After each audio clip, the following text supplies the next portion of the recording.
Acts 23.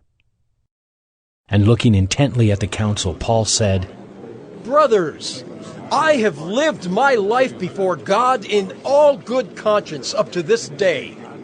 And the high priest Ananias commanded those who stood by him to strike him on the mouth. Then Paul said to him, God is going to strike you, you whitewashed wall. Are you sitting to judge me according to the law, and yet contrary to the law, you order me to be struck? Those who stood by said, Would you revile God's high priest? And Paul said, I did not know, brothers, that he was the high priest. For it is written, You shall not speak evil of a ruler of your people. Now when Paul perceived that one part were Sadducees and the other Pharisees, he cried out in the council, Brothers, I am a Pharisee, a son of Pharisees. It is with respect to the hope and the resurrection of the dead that I am on trial. And when he had said this, a dissension arose between the Pharisees and the Sadducees, and the assembly was divided. For the Sadducees say that there is no resurrection, nor angel, nor spirit, but the Pharisees acknowledge them all. Then a great clamor arose, and some of the scribes of the Pharisees' party stood up and contended sharply. We find nothing wrong in this man. What if a spirit or an angel spoke to him? And when the dissension became violent, the tribune, afraid that Paul would be torn to pieces by them, commanded the soldiers to go down and take him away from among them by force and bring him into the barracks. The following night the Lord stood by him and said, Take courage, for as you have testified to the facts about me in Jerusalem, so you must testify also in Rome.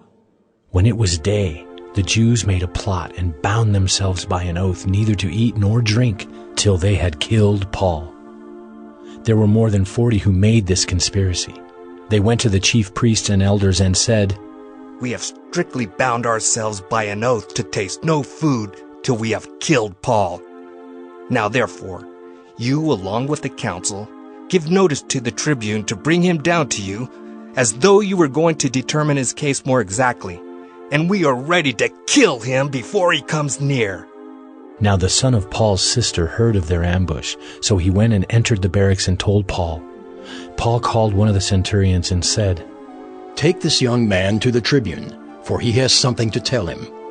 So he took him and brought him to the tribune and said, Paul the prisoner called me and asked me to bring this young man to you, as he has something to say to you.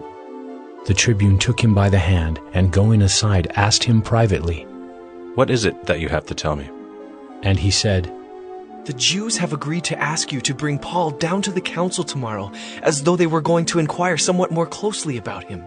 But do not be persuaded by them, for more than 40 of their men are lying in ambush for him, who have bound themselves by an oath neither to eat nor drink till they have killed him. And now they are ready, waiting for your consent. So the tribune dismissed the young man, charging him, Tell no one that you have informed me of these things. Then he called 2 of the centurions and said, Get ready 200 soldiers, with 70 horsemen and 200 spearmen to go as far as Caesarea at the 3rd hour of the night. Also provide mounts for Paul to ride and bring him safely to Felix the governor. And he wrote a letter to this effect. Claudius Lysias, to His Excellency the Governor Felix, greetings. This man was seized by the Jews and was about to be killed by them when I came upon them with the soldiers, and rescued him, having learned that he was a Roman citizen. And desiring to know the charge for which they were accusing him, I brought him down to their council. I found that he was being accused about questions of their law, but charged with nothing deserving death or imprisonment. And when it was disclosed to me that there would be a plot against the man, I sent him to you at once, ordering his accusers also to state before you what they have against him.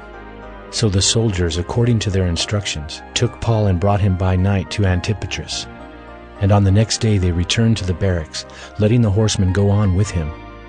When they had come to Caesarea and delivered the letter to the governor, they presented Paul also before him. On reading the letter, he asked what province he was from. And when he learned that he was from Cilicia, he said, I will give you a hearing when your accusers arrive. And he commanded him to be guarded in Herod's praetorium,